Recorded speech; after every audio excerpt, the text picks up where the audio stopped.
Hey there, happy Saturday night. Oh wow, we're here in December, which I know those of you who are really trying to get it and grind, this is almost like a happy New Year's versus an actual month before New Year's, which is good. You should never in your life wait for January to be a calling card on your dreams and on your goals. You should always be working on that every day. So that whole New Year's new goal, new me, yeah. All it is basically is turn your calendars, let's go. If you're behind, speed up. If you're not where you want to be, figure it out and try harder. If it's time for you to set a different pace, set it. But you should always be working towards yourself every day.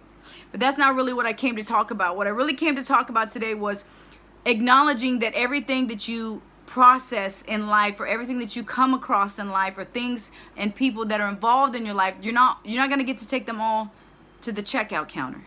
And I need you to know that. And that doesn't mean that you're a failure. It doesn't mean that you weren't good enough. It doesn't mean that it wasn't real. It doesn't mean any of that. But the thing is, some of you feel as if you can't take something all the way to the bank, so to speak, or all the way to the checkout counter, that it was bad, or it wasn't good, or it was a waste of time. You put a negative connotation on it. Here's the thing. You need to appreciate the things in your life that come in, and it's like the saying goes, right? Things are either there for a season, a reason, or a lifetime. And that's the truth. But what happens is, because in life we get so attached to things, and we get this small ounce of possessiveness on anything that comes in or out our life, we feel like if it doesn't go all the way with us, then it wasn't worth it. And that's not always the truth, because there are going to be experiences. If you have the right energy, and you really want to connect with the things that are right for your life, the things that you want your life to unfold, you want things to open, you want to get in alignment with what it is that you want or that you need. You have to remember that there's going to be people who are also looking to maybe, give those seeds, or drop off those golden nuggets, or sprinkle a little glitter, or whatever it is, because they too are walking in their alignment. And in that, you guys might meet on aisle C of your life, but you may not go to the next aisle. You may not go to aisle D, and you may not check out. Now, that doesn't mean that moment, or those moments, or that time was invalid, or that person had ill intention, or that thing didn't mean anything. You have to remember that once you collect the right energy about your life, it no longer becomes about the words as much as it does collecting whatever it is you need to collect from that moment. So don't be upset when the winds of change come and you're like, I never thought this day would come, because they're supposed to, sometimes when we open up our life, sometimes when we make a decision to follow our dreams, sometimes when we make a decision to be the best person we can be, there are going to be small things that we don't understand that are going to drop off in our life. That doesn't mean they're going to stay there, or that could mean that they are going to stay there, or that it will stay there, or that it will stick, and it'll have you like, what? This is for me? Yeah, that type of thing. That happens too. But don't fix yourself. If you really want to receive, if you really want to get to a point in your life where you want to be open, where you want to be the best you can be, and you're like, make me the best me, you have to let go of a lot of things called expectations. Here's the thing. If you start acting like the magnetic energy that you need to be to collect the right people and the right substance in your life, you need not be afraid what comes into it.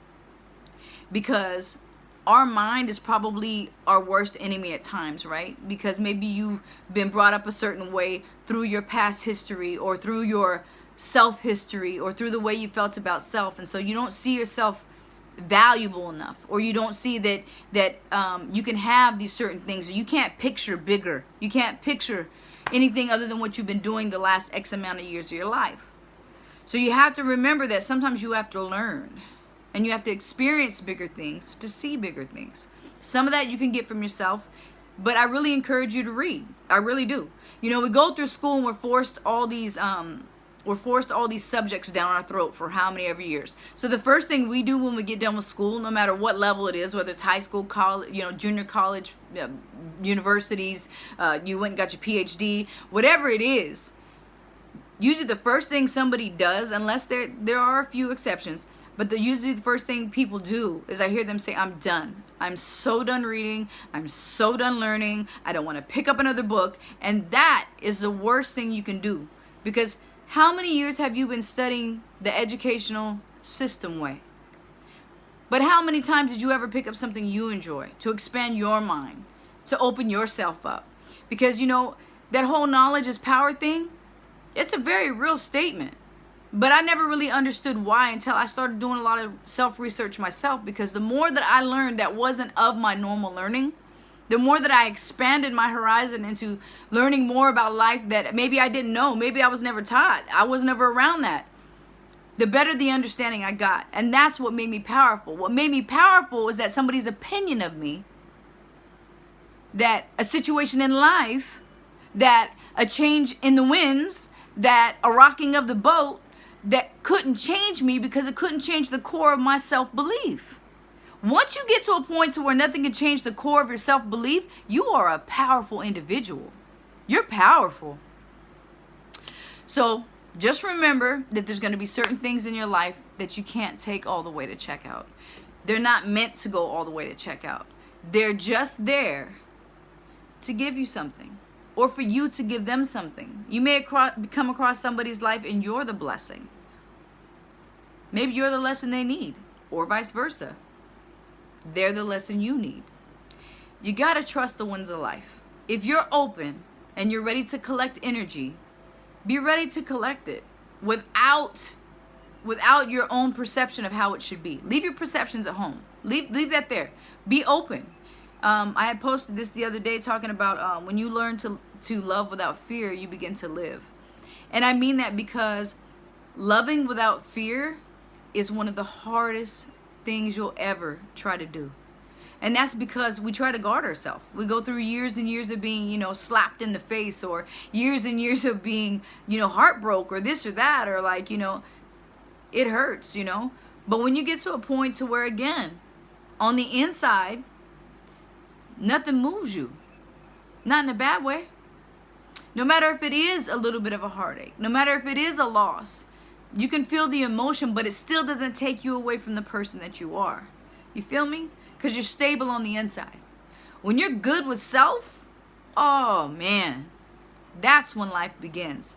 Because there's no boundaries. When you're good with self, you know, and that confidence is there, and I don't mean cockiness or arrogance. You guys can have that. I'm talking about when you're actually good with self.